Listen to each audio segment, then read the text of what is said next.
नमस्कार दोस्तों। आज हम लोग पढ़ेंगे एडुटेरिया के प्रैक्टिस सेट और शुरू से अंत तक ये 7500 वाला बुक का जो है ना ख़त्म करेंगे। शुरू से अंत तक इसको करेंगे सेट बाय सेट पूरा। तो देखते हैं, शुरू करते हैं। अगर आप लोग पहली बार हमारे चैनल पे आए हैं तो सब्सक्राइब कर लीजिएगा और प्लेलिस्ट में जाके मिल जाएगा सारा बैच, ये टॉपिक बाय टॉपिक सब मिल जाएगा। चलिए देखिए, स्टार्ट करते हैं।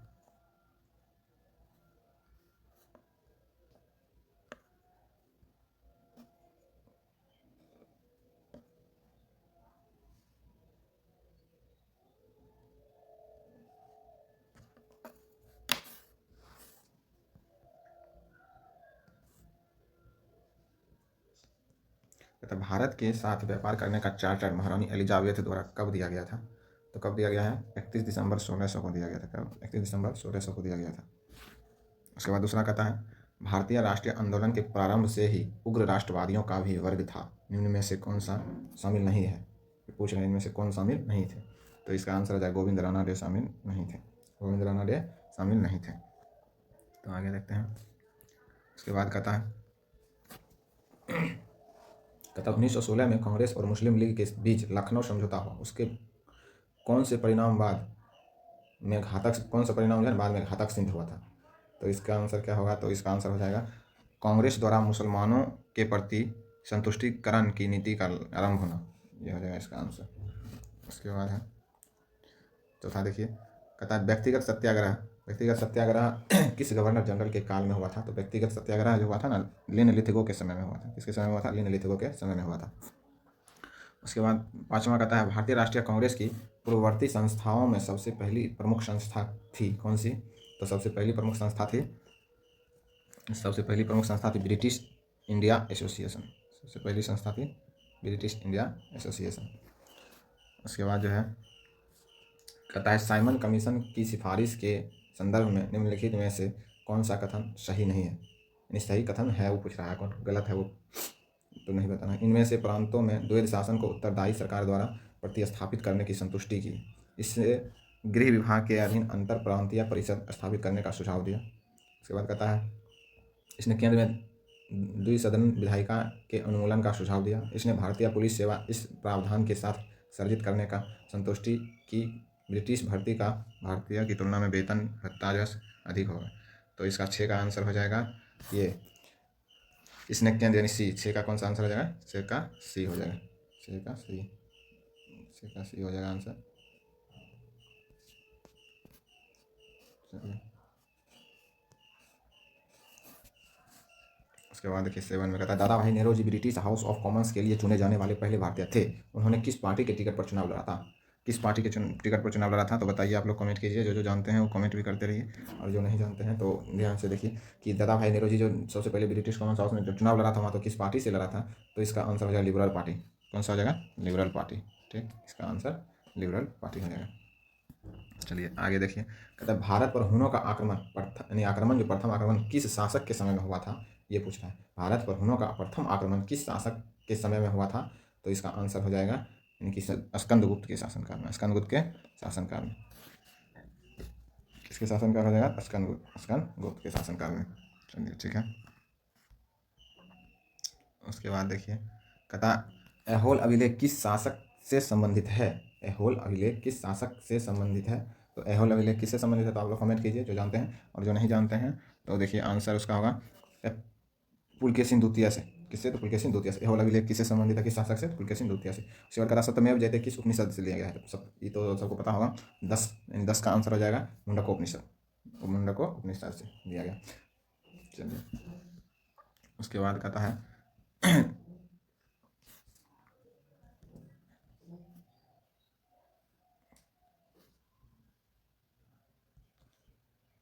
कहता महावस्तु महात्मा बुद्ध का जीवन वृत्तांत में इसका संबंध किस शाखा से है? महावस्तु महात्मा बुद्ध का जीवन वृत्तांत है, इसका संबंध किस से शाखा से है? तो इसका संबंध किस शाखा से है? तो इसका संबंध जो है ना हो जाएगा महायान से। किससे है? महायान से। ठीक है। उसके बाद कहता है अकबर द्वारा बनाए गए उपासना भवन का क्या नाम है? उपासना भवन का नाम क्या है? तो उपासना भवन का नाम जो है अकबर द्वारा जो बनाया गया था ना, उसका नाम है इबादत खाना। क्या नाम है? इबादत खाना। ये आगे देखिए 13 नंबर के देखिए 13 नंबर का था सुप्रसिद्ध संगीतकार तानसेन और बेजुबावरा। हाँ, सुप्रसिद्ध संगीतकार तानसेन और बेजुबावरा किसके शासनकाल में सुविख्यात हुए थे? तो किसके शासनकाल में हुए थे तो बताइए आप लोग। इसका आंसर हो जाएगा अकबर के समय में। किसके समय में? अकबर के समय में। कहता है न्यू कैसल पोर्ट जो दुनिया का सबसे बड़ा कोयला निर्यात बंदरगाह है, यह किस देश में स्थित है? तो यह जो है ऑस्ट्रेलिया में। कहाँ है? तो ऑस्ट्रेलिया में। ऑस्ट्रेलिया। अब 15 नंबर देखते हैं। उसके बाद कहता है देशांतर रेखाओं के संबंध में कौन सही है? बताइए, देशांतर रेखाओं के संबंध में कौन सही है बता दीजिए। कौन कौन जाने? देशांतर के मध्य सर्वाधिक दूरी विषुवत रेखा पर होती है। बात सही है जी, सही होगा। उसके बाद कहता है उत्तर से शुरू कर दक्षिण की ओर नीचे दी गई पहाड़ियों का सही अनुक्रमण कौन सा है? सब पूछ रहा है। और नल्ला मलाई पहाड़ी, नीलगिरी पहाड़ी, जवादी पहाड़ियाँ, अन्नामलाई पहाड़ियाँ। तो ये भी नहीं होगा। अन्नामलाई पहाड़ियाँ, जवादी पहाड़ियाँ, नीलगिरी पहाड़ियाँ और नल्ला मलाई पहाड़ियाँ। तो ये भी गलत है। उसके बाद कहता है नल्ला मलाई पहाड़ियाँ, जवादी पहाड़ियाँ, नीलगिरी पहाड़ियाँ, उसके बाद लास्ट में अन्नामलाई पहाड़ियाँ। ये सही हो सकता है। हाँ, यही सही होगा। इसका आंसर सी। इसका आंसर क्या होगा? सी होगा। ये सही कारण है। उसके बाद कहता है निम्न में से कौन सी नदी अपने मार्ग बदलने के लिए प्रख्यात है? कौन सी नदी है बता दीजिए आप लोग। अपना बिहार का है कोसी नदी। बिहार का है कोसी नदी। चलिए, अच्छी बात है। और एक 18 से देखते हैं। उसके बाद कहता है किस मृदा प्रारूप में लोहे की अतिरिक्त मात्रा होने के कारण अनुवर्क हो जाती है? तो यह हो जाएगा इसका आंसर। क्या होगा? तो इसका आंसर हो जाएगा बताइए, कमेंट कीजिए आप लोग। लेटेराइट मिट्टी हो जाएगा इसका आंसर। उसके बाद बताइए दूसरा कहता है प्रकाश के संबंध में कौन सा कथन सत्य है? तो प्रकाश के संबंध में कौन सा कथन सत्य है तो बताइए आप लोग। सभी होगा। यह विद्युत चुंबकीय तरंग है, यह एक कण प्रकृति है, यह ऊर्जा का एक रूप है। ये सभी हो जाएगा। ठीक है, इसका आंसर उपयुक्त में से सभी। उसके बाद कहता है बायोगैस संयंत्र में निम्नलिखित में से कौन सी प्रक्रिया होती है? बायोगैस। तो इसका आंसर हो जाएगा ए किण्वन। इसका आंसर हो जाएगा किण्वन। इसका आंसर हो जाएगा किण्वन। एक वर्ग में ऊपर से नीचे की ओर आने पर परमाणु के आकार बढ़ता है। एक वर्ग में ऊपर से नीचे की ओर आने पर परमाणु के आकार कैसा होता है? कैसा होता है? तो ए। उसके बाद कहता है वायुमंडल में प्रकाश की विसरण का कारण। वायुमंडल में प्रकाश के विसरण का कारण क्या है? तो वायुमंडल को पता ही नहीं इसका। 22 नंबर में कहता है वायुमंडल के प्रकाश के विसरण का कारण क्या है? तो इसका होगा धूलकण। इसका आंसर होगा धूलकण। धूलकण। किसी भी यौगिक का ऑक्सीकरण संख्या होती है कितना? किसी भी यौगिक का ऑक्सीकरण 0 होता है। कितना होता है? 0 होता है। चलिए, तो 24 में कहता है सर्प विषरोधी सुई किस तत्व का यौगिक है? किस तत्व का एक यौगिक है? तो बता दीजिए आंसर इसका। 24 में 24 का हो जाएगा ए स्वर्ण यौगिक। 24 का ए स्वर्ण यौगिक। दाव का विमीय सूत्र क्या होता है? तो विमीय सूत्र इसका तो विमीय सूत्र निकालने के लिए तो एसआई मात्रक याद करना पड़ेगा सबको। एसआई मात्रक जब तक याद नहीं रहेगा तो कभी नहीं निकलेगा। तो उसके बाद कहता है दाव का विमीय सूत्र क्या होगा? तो दाव का विमीय सूत्र MLT पर पावर -12 ऐसे करके ठीक रखे। MLT पर पावर -12 यानी एल पे पावर -1 और उसके बाद जो ST पे पावर -2 यानी -12 दोनों -12 ये हो जाएगा आंसर। उसके बाद कहते हैं जैव सेल क्या है? जैव सेल क्या है? जैव सेल का बताइए आप लोग। जैव सेल कोयला है। जैव सेल कोयला है। उसके बाद कहता है यादाश्त का संबंध मस्तिष्क के निम्न में से किस भाग से है? तो बता दीजिए। ये भी आसान है। किससे है? सेरिबेलम। 27 का डी सेरिबेलम से। Sorry cerebrum. डी नंबर होगा सेरिब्रम से। यादाश्त का संबंध मस्तिष्क के निम्न में से किस भाग से है? तो सेरिब्रम से है। चलिए आगे देखते हैं। कहता है एक जीवाश्म पक्षी का नाम बताइए जो एक पक्षी की तरह दिखता है लेकिन सरीसृप के जैसी अन्य विशेषताएं होती है। तो इसका 28 नंबर का आंसर दीजिए। 28 इसका आंसर ऑर्कियो पैक्ट्रिस। ये होगा आंसर बी नंबर। उसके बाद बताइएगा मानव शरीर में सर्वाधिक मात्रा में पाया जाने वाला तत्व कौन सा है? तो मानव शरीर में पाया जाने वाला सर्वाधिक तत्व बताइए आप लोग। कौन सा है? कमेंट कीजिए जल्दी जल्दी। ऑक्सीजन। सही बोले, ऑक्सीजन। उसके बाद कहता है परिपथ के किन्हीं दो बिंदुओं के बीच विभवांतर मापने के लिए किसका प्रयोग किया जाता है? विभवांतर मापने के लिए किसका प्रयोग किया जाता है बताइए। विभवांतर तो वोल्टमीटर होगा आंसर सीधा सा। चलिए आगे देखिए।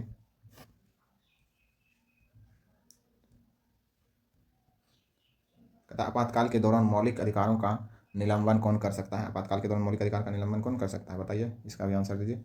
राष्ट्रपति कर सकता है, इसका स्वाभाविक सी है। आपातकाल के दौरान कौन करता है? राष्ट्रपति करता है, भारत का राष्ट्रपति करेंगे। उसके बाद कहता है प्राक्कलन समिति के सदस्यों का कार्यकाल कितने वर्ष का होता है? प्राक्कलन समिति के सदस्यों का कार्यकाल कितने वर्ष का होता है? तो इसका आंसर हो जाएगा 1 वर्ष का।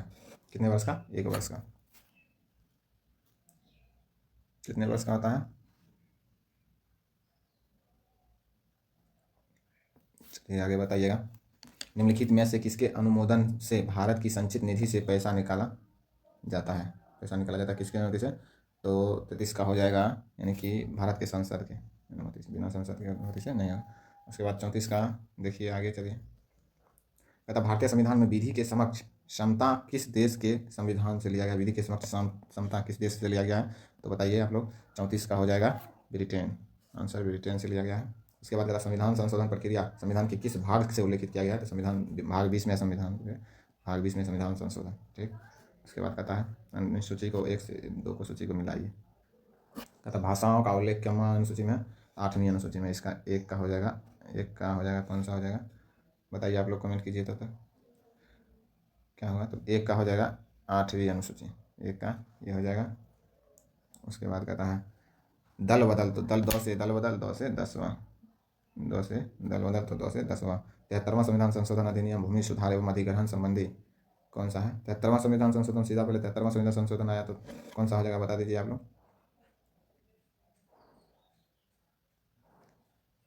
73वां संविधान संशोधन आया सीधा मारिए।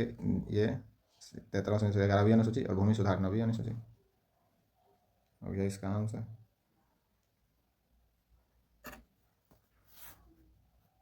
कौन हो जाएगा?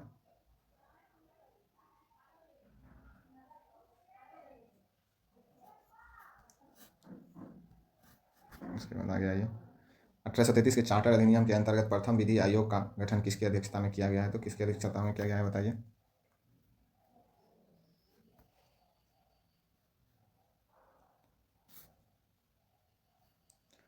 अठारह के चार्टर एक्ट अधिनियम के अंतर्गत प्रथम विधि आयोग का गठन किसकी अध्यक्षता में किया गया है बताइए।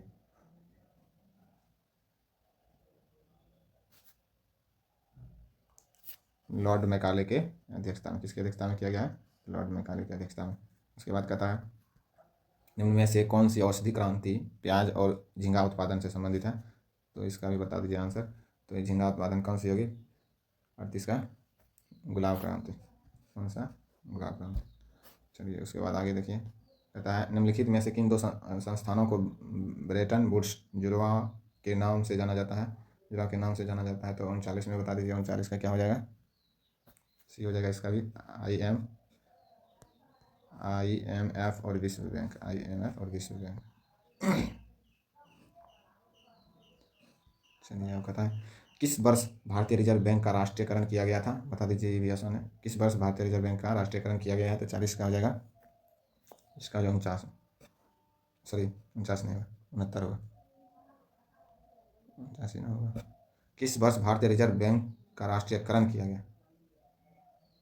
ये 35 में होगा, सॉरी 1935 में होगा।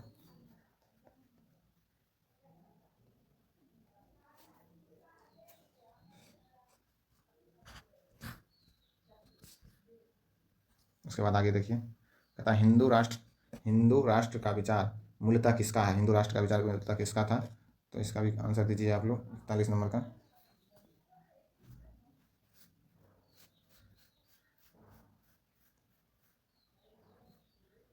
वीर सावरकर इसका आंसर होगा। मारिए सर, वीर सावरकर क्या होगा? वीर सावरकर। भारत में आय कर है कौन सा कर? प्रत्यक्ष या प्रगतिशील या क्या है बताइए। 42 का बी। 42 का बी होगा आंसर। चलिए उसके बाद देखिए कुचिपुड़ी किस राज्य का नृत्य है? बता दीजिए, किस राज्य से संबंधित है? कुचिपुड़ी किस राज्य का प्रसिद्ध लोक नृत्य है? बता दीजिए। कुचिपुड़ी। कुचिपुड़ी कहाँ का है? कर्नाटक का है। कुचिपुड़ी कर्नाटक। हिमानी उत्तम पर्व का संबंध किस खेल से? हिमानी उत्तम पर्व किस खेल से संबंधित है? तो ये हो जाएगा हिमानी। ईमानी हो जाएगा मलखम से। उसके बाद कहता है निष्पक्ष आंदोलन के प्रणेता थे कौन, बताइए नहीं कौन थे। ज्ञानेश्वर थे। उस वक्त ट्रकोमा सिक्का किसने चलाया था? ट्रकोमा सिक्का किसने चलाया था? तो ये चलाया था कुषाण ने चलाया था। किसने चलाया था? कुषाण ने चलाया था। उसके बाद कहता है बाढ़ के दौरान हर वर्ष नए एलुवियम का जमाव हो मिट्टी की उर्वरता को बढ़ाता है। या किसका आंसर कौन सा जाएगा? 43 का हो जाएगा। इसका भी बी हो जाएगा। 43 का बी हो जाएगा आंसर। ठीक है। फिर कहता है वह समुद्री सीमा जहाँ तापमान तेजी से कम होता है। 48 का कौन सा आंसर हो जाएगा? जल्दी से कमेंट कीजिए आप लोग। सी थर्मोक्लाइन।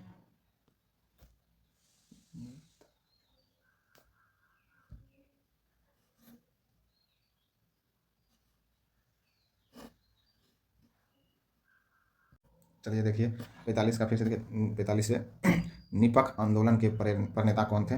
तो इसका प्रणेता थे चैतन्य थे। कौन थे? चैतन्य, सॉरी दादू दयाल थे। कौन थे? दादू दयाल थे। उसके बाद बताइएगा ट्रकमा सिक्का किसने चलाया था? तो ट्रकमा सिक्का किसने चलाया था? तो इसका जो चलाया था ट्रकमा सिक्का ग्रीक ने चलाया था। उसके बाद बताइएगा बाढ़ के दौरान हर वर्ष नए एलुवियम का जमाव कौन, जो मिट्टी का उर्वरता होता है वह कौन सा होता है? तो इसका हो जाएगा खादर। इसका हो जाएगा आंसर खादर। उसके बाद बताइएगा कहता है वह समुद्री सीमा जहाँ तापमान तेज़ी से कम होती है उसको क्या कहते हैं? बताइए इसका आंसर। वह समुद्री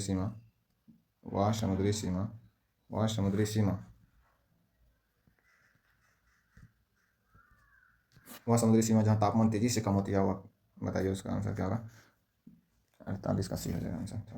उसके बाद बेसल मापदंड संबंधित है। बेसल मापदंड किससे संबंधित है? तो यह जो है बैंकिंग क्षेत्र से संबंधित है। उसके बाद बताइएगा तो इंग्लिश में पहली बार औद्योगिक क्रांति शब्द का प्रयोग किसने किया था? तो इसका आंसर हो जाएगा ट्रायन ने किया था। किसने किया था? ट्रायन ने किया था। तो हो गया यहाँ से। तो आप लोग को पूरा प्लेलिस्ट में मेरे चैनल पे जाइए और पूरा प्लेलिस्ट में जाके देखिए सभी PDF यानी कि PDF टेलीग्राम पे मिल जाएगा और ये सारा वीडियो सेट बाय सेट जो है आपको प्लेलिस्ट में मिल जाएगा। और ये पहला क्लास था, थोड़ा गड़बड़ जो हुआ होगा इसके लिए अगला वीडियो में सुधार कर दिया जाएगा और आगे से बहुत फास्ट होगा, रिविजन अच्छा से होगा। आप लोग जुड़े रहिए, सब्सक्राइब जरूर कीजिए चैनल को।